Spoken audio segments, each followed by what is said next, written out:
The purpose and goodness of our lives is to give back to our source, who is God, the free gift of life.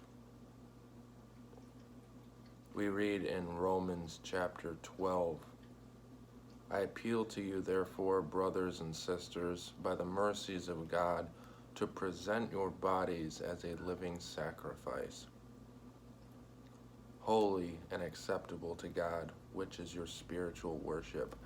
Which is your spiritual worship? I'm going to highlight that part too. A living sacrifice. What does that mean? Back in the old days, it was interpreted that, very wrongly, that the gods wanted sacrifice like animals or even people. But that interpretation, not only being morally corrupt and evil as hell, was also a misunderstanding. When the idea of sacrifice first came from heaven, people took it literally and very wrongly. People used to sacrifice goats or chickens or whatever. But the real meaning of sacrifice is to take our time and our effort and lay it upon the altar of God. To take what God has given us, and only God has given us, and give it back.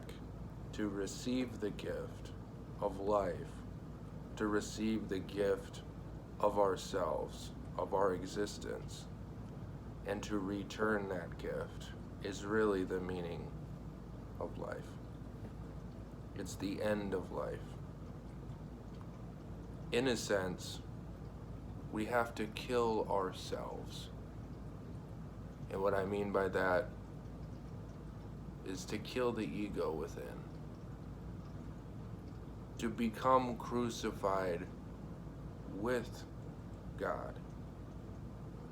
Crucifying ourselves, or letting our egos become crucified on the cross of God's trial. It's taking the uneven, narrow,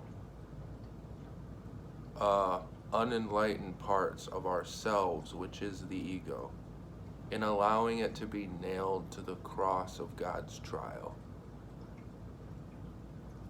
This is what it means to be a living sacrifice.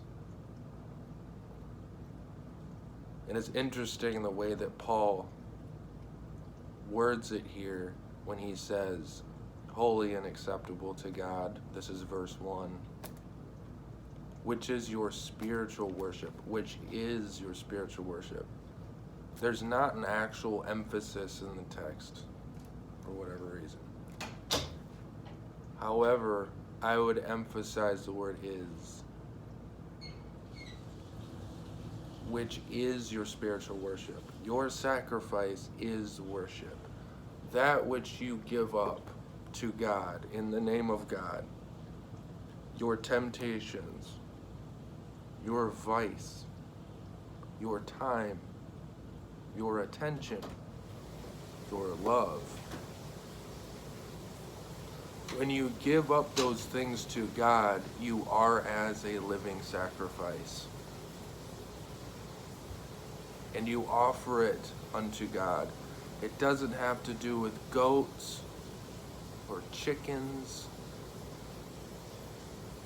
or people. What is more important is your ego. And that is what is meant by sacrifice. A silly thing to point out in the modern age, maybe. Because back in the ancient days, people literally sacrificed goats. But it's not a silly thing to point out even today. Because the things that we sacrifice for money, The things that we sacrifice for status, for social approval, for career, for things which rust and rot and go away. We sacrifice much for those gods, up and including our lives, our sweat and toil. But to present ourselves as a living sacrifice to God, who is the author of all things, is quite different. Because what we give up will be returned eternally. And that's really the key. We die to sin and we live in God eternally. We give up this temporary thing, this temporary pleasure, this temporary gratification. And by giving that up, we are reciprocated with something eternal, which is God's approval and love. That is what is meant by becoming, however gradually, a living sacrifice to God. We must kill our ego, that which stands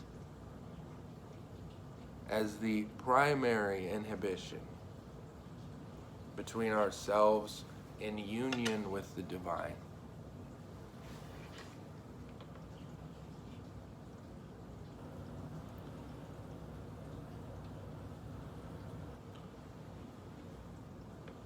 What we give up. Chicken feed compared to what waits.